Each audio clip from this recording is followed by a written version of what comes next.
Charging होत नाही म्हटल्यावर सबबोर्ड कधीच मोबाईलचं बदलायचं नाही.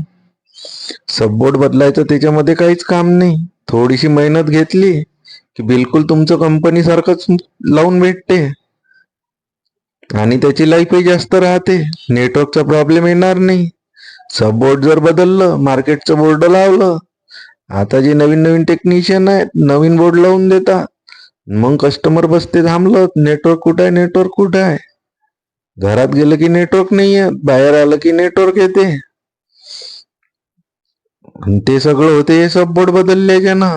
काही काही सॅमसंगच्या बोर्डात तर फिंगरप्रिंट ज्याच्यात सबबोर्ड मध्ये दिलेला आहे त्याच्यात 5 व्होल्ट चालला जाते. सीपीयू ले 5 व्होल्ट 1.8च्या जागी 5 व्होल्ट सीपीयू ढे.